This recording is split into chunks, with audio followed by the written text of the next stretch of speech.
ಯಾವುದಾದರೂ ಒಂದು ಸುಂದರವಾದ ಹೆಣ್ಣು ಜಿಂಕೆಯನ್ನು ಅನುಭವಿಸಿದರೆ ತಾನೇ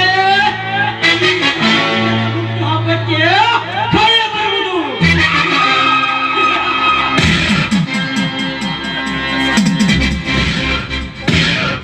ನಮ್ಮೂರ ಕೀಳು ಜಾತಿಯ ರಾಮನ ಹೆಂಡತಿ ಸೀತಾ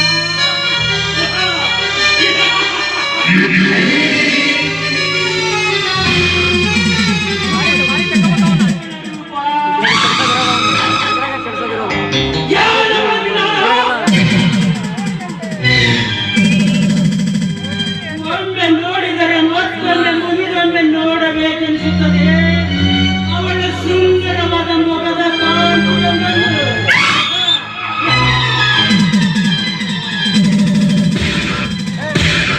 ಅವಳ ಸುಂದರವಾದ ಕಣ್ಣುಗಳನ್ನು ನೋಡಿದರೆ ಎಂತ ಷಂಡನಿಗೂ ಕೂಡ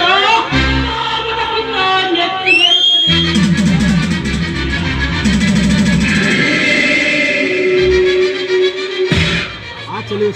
ಸುಡು ಮಾಡಿ ಎತ್ತಿ ಹಾಕಿಕೊಂಡು ಬಾ ಎಂದು ಅಂಗರಕ್ಷಣೆಗೆ ಹೇಳಿ ಕಳಿಸಿದ್ದೆ. ಬಂದಿಲ್ಲ.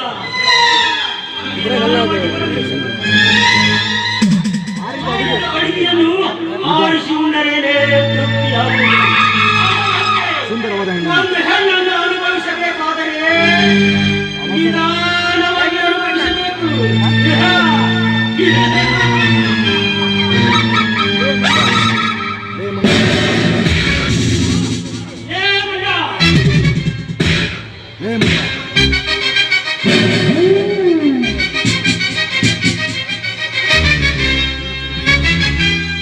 ಮಂಗ ಮಂಗ ಮಂಗ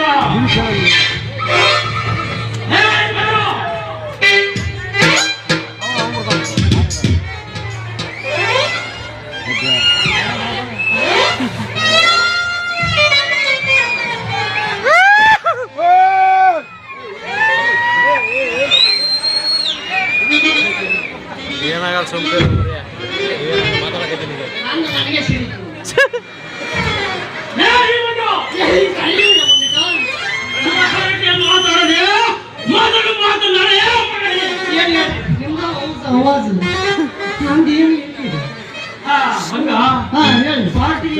ಏರ್ಪಾಡು ಮಾಡಿದ್ದೀಯಾ?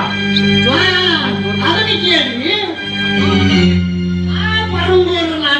ಶಿವರಾಜಕ್ಕೆ ಹೋಗಿ 4 ಬಾಟ್ಲಿ ಬೀರ್ ಬಾಟ್ಲಿ ತಗಮ್ಮ ಅಂದ್ರ ಇಲ್ಲಿ ಇಷ್ಟೊತ್ತಾದ್ರೂ ಬಂದಲ್ಲ. ಎಲ್ಲ ಶಿವಾನಂದಣ್ಣ ಹಿರಿಯರಿಗೆ ಹೋಗಿ ನಾವು ಎಲ್ಲ ಹೇಳಿದ್ರಲ್ಲ ಸಿಗ್ನೇಚರ್ ಅದು ತರಲಿಲ್ಲ. ಆ ಸುಂದರಿಗೆ ಹೇಳಿದ್ದೆ ಇಲ್ಲಿ ಡಿಪೋಗೆ ಹೋಗಿ ತಗೊಂಬರ್ಲಿ 5 ಸಲ ಡಿಪಿ ಅಂತ ಅವನು ಬರಲಿಲ್ಲ. ನಾನು ಹೋಗಿ ಸುಮ್ಮನೆ ಎಲ್ಲ ಹೊತ್ಕೊಂಬಂದ್ರಿ ಸೌಕರ್ಯ ಹೊತ್ಕೊಂಬಂದಾನೆ. ಆಯ್ತು ಮಗನ ಪುಣ್ಯಕಾರಣ ಸೈನ್ಸ್ ಚಿಪ್ಸ್ ಮತ್ತ ಒಂದು ಬಾಟಲ್ ಚಿಲ್ವ ಬೋಟಿ ಪ್ಯಾಕೆಟ್ ಎಲ್ಲ ಹೊತ್ಕೊಂಬಂದಾನೆ. ಮತ್ತೆ ಇದು ಏನ್ ಬೇಕು ನಿಮಗೆ? ಆಯ್ತು ಮಗ ಆಯ್ತು ಮಗರೇ, ಇದು ನನ್ನ ಹುಟ್ಟು ಹಬ್ಬ. ಊಟಕ್ಕೆ ಏರ್ಪಾಡು ಮಾಡು. ಅದನ್ನು ಬಿಟ್ಟೇನ್ರಿ ನಾನು ಮಗ. ಎಣ್ಣೆ ಪ್ಯಾಕೆಟ್ ಮಾಡಿರ್ತಾನ ಅಂತ ಊಟ ಕೇಳೋದು ಗೊತ್ತಲ್ಲ ನನಗೆ. ಆ ಅಕ್ಷಯ ಸೋಮಕ್ಕೆಲ್ಲ ಹೇಳಿಲ್ಲ ಆದ್ರೆ ಕನ್ನಡ ಶೈಲಿ ಇದು ಬಿಸಿ ಊಟಕ್ಕೆ ಹೋಗಿ ಮಾಡಿ ಮಾಡಿ ಅನ್ನ ಸಾರನ್ನ ಯಾಕ ಕಾವು ಹೆಚ್ಚಿಗಿತ್ತ ಆಗೆಲ್ಲ ಚಿಕನ್ ಮಟನ್ ಎಲ್ಲ ಮಾಡಿದವ ಅಂತ ಹೇಳಿ ಬಂದಿದ್ದೆ. ಮಾಡಿರ್ತೀನಿ ಅಂತ ಹೇಳಿದಾರ. ನೀವು ಹೋಗಿ ಜಮಾಯಿಸಿ.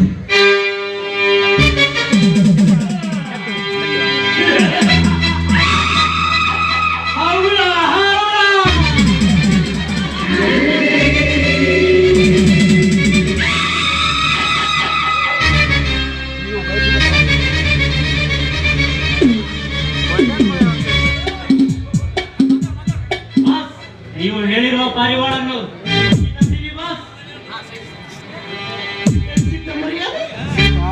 ಸೀತಾ ಅವತ್ತು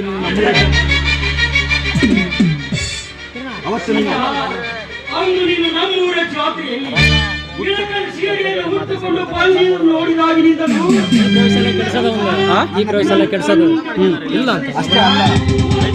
ಸಾರಿ ನನ್ನ ಆಸೆಯನ್ನು ಈಡೇರಿಸಕು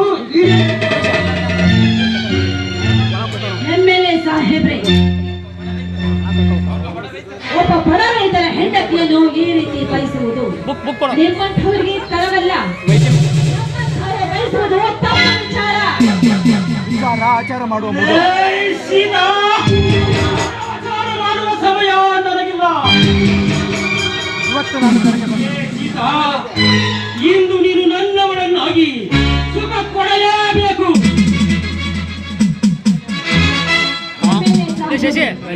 ನೀವು ಬಯಸುವುದು ತಪ್ಪಲ್ಲ, ಆದರೆ ಪರಸ್ತ್ರೀಯರನ್ನು ಬಯಸುವುದಕ್ಕಿಂತ ನಿಮ್ಮ ಮನೆಯಲ್ಲೇ ಅಕ್ಕ ತಂಗಿ ಯಾರಾದ್ರೂ ಇದ್ದಿದ್ದೇ ಆದ್ರೆ ಅವರೊಡನೆ ಕಾಮಕದಿಂದ ವೇಣೆ ನುಡಿಸಿದ್ರೆ ಬಹಳ ಚೆನ್ನಾಗಿ. ನಾಲಿಗೆಯನ್ನು ಈ ಎಣ್ಣೆಗೆ ಬುದ್ಧಿ ಮಾತು ಹೇಳಲು ಬರ್ತೀನಿ. ಸುಳ್ಳ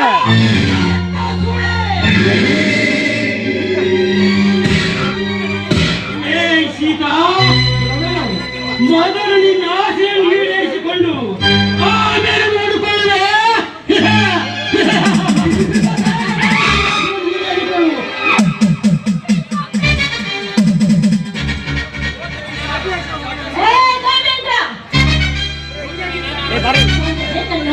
ಅಮಾನುಷವಾಗಿ ಈ ರೀತಿ ಕಾಡಿ ಪ್ರೇಮ ಬೆಚ್ಚ ಬೇಡುತ್ತೀಯಲ್ಲ, ನೀನು ಮನುಷ್ಯನೇನೋ? ಹಾಗೆ ನಾನು ನೀನು ಮುಂದಾಗಿ ಈ ಗಣಿತಿಗೆ ಮಸಿ ಬೆಳೆಯಲು ಮುಂದಾಗಿದ್ದೆ ಆದ್ರೆ ನಾನು ನನ್ನ ಹೆಂಡತನವನ್ನೇ ಮರೆತು ನಿನ್ನ ಕಾಲಿಗೆ ತಂಗಿಯಾಗಿ ನಿನ್ನ ಸಂಗಮ ಮಾಡುತ್ತೇನೆ ಮಾಡಲೇ.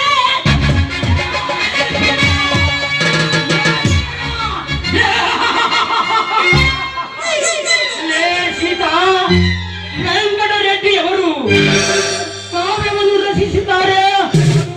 ಗೊತ್ತಾ? ಎಚ್ಚರ ತಂಗಿ ಎಚ್ಚರ ಎಂದು ಕಾವ್ಯವನ್ನು ರಚಿಸಿದ್ದಾರೆ.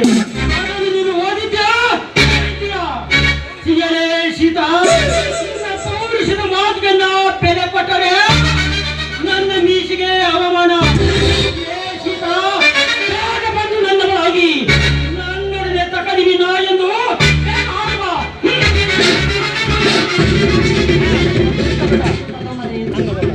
ಬೇಡ ದೇವೇಂದ್ರ, ಬೇಡ, ಹುಡುಕಬೇಡ.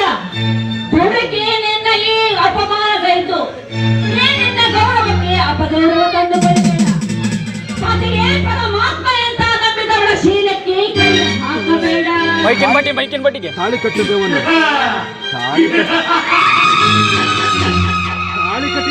ತಾಳಿ ಕಟ್ಟಿದವನು ಪರಮಾತ್ಮನೆಂದು ನಂಬಿ ಜಗದಲ್ಲಿ ಪೋಸು ಕೊಡುವ ನಿಮ್ಮಂತ ಸೂರ್ಯರನ್ನು ಎಷ್ಟು ಮಂದಿ ನೋಡಿಲ್ಲ ನಾನು.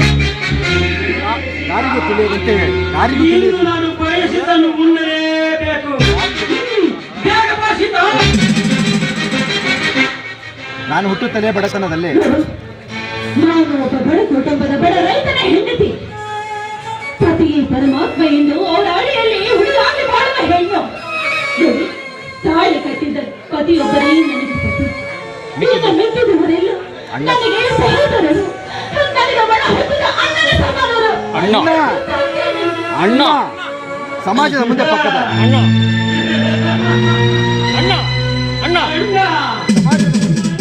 ಗಂಡನಿದ್ದಾಗ ಪಕ್ಕದ ಮನೆಯವರು ಕೂಡ ಅಣ್ಣ ತಂಗಿಯರೆಂದು ನಡೆಸಿ ಅವನು ಇಲ್ಲದ ವೇಳೆಯಲ್ಲಿ ಕಾಮ ತೃಪ್ತಿ ಪಟ್ಟುಕೊಳ್ಳುವ ಬಂಡರಲ್ಲಿಯ ರಕ್ಷಲ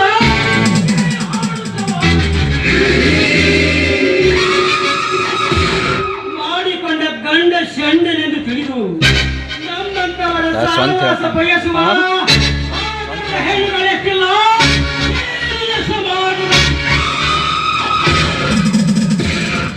ಅಣ್ಣನ ತಮ್ಮ ಮೈದುನೆಂದು ತಿಳಿದು ಅವನು ಗದ್ದೆಗೆ ಹೋದಾಗ ಕಾಮ ತೃಪ್ತಿ ಪಟ್ಟುಕೊಳ್ಳುವ ನಿಮ್ಮಂತಹ ಹೆಣ್ಣುಗಳೆಷ್ಟಿಲ್ಲ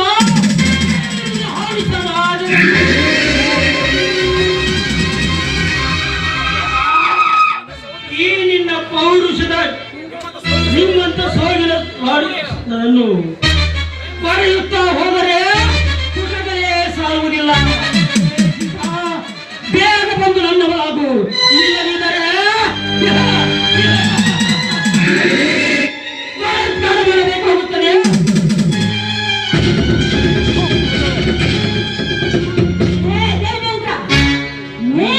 ಗಂಡಸೇನೋ ಗಂಡಸರ ಮನೆಯಲ್ಲಿ ಮನೆಯಲ್ಲಿ ಗಂಡಸರು ಇಲ್ಲದಾಗ ಆಳುಗಳನ್ನು ಬಿಟ್ಟು ಹೆಂಗಸನ್ನ ಹೊತ್ತು ತರಿಸಿ ಆ ಹೆಂಗಸಿನ ಮುಂದೆ ನಿನ್ನ ಪೌರುಷ ತೋರಿಸಿಕೊಳ್ತಾ ಇದೆಯಲ್ಲ, ನಿನಗೆ ಚಪ್ಪಲಿಂದ ಹೊಡೆಯಬೇಕು.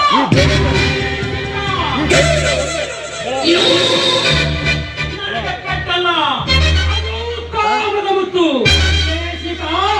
ನಿನ್ನ ಬಳೆಗಳ ಜೇಡಿನ ನಾದ ಕೇಳಿದ ನನ್ನೆಲೆಯಲ್ಲಿ ಕಾಮದ ಜ್ವಾಲೆ ಸಮುದ್ರ ತೆರೆಯಂತೆ ಹರಿಯುತ್ತದೆ.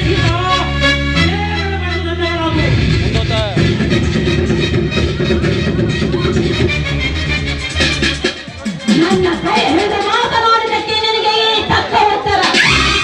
ನಿನ್ನ ಕೊನೆಯ ನಿಮಿಷದವರ ಮನೆಯಲ್ಲಿ ಬಿಟ್ಟು ಹೋಗಿ ಕೈ ಚಳು.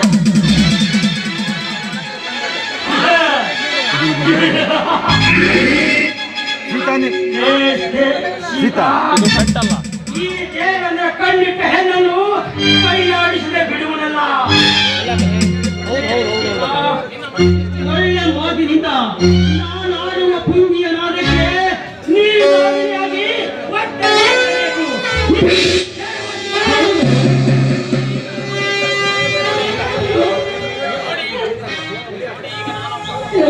ಪಾಪ, ನಾನು ಒಬ್ಬ ರೈತನ ಹೆಂಡತಿ. ದಯಮಾಡಿ ಈ ಬಡ ರೈತನ ಹೆಣ್ಣಿಗೆ ಮುಖಕ್ಕೆ ಮಸಿ ಬಿಡಿ. ನನ್ನ ಪ್ರಾಣ ಬೇಕಾದ್ರೆ ಕೊಡುತ್ತೇನೆ. ಕೈ ಮುಗಿದು ಬೇಡಿಕೊಳ್ತೀನಿ.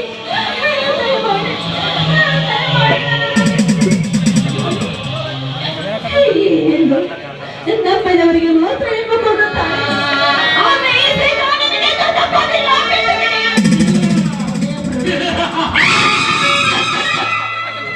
ಸೀತಾ, ಇಂದು ನಾನು ಬೇಡಿದ್ದು ಅದನ್ನೇ.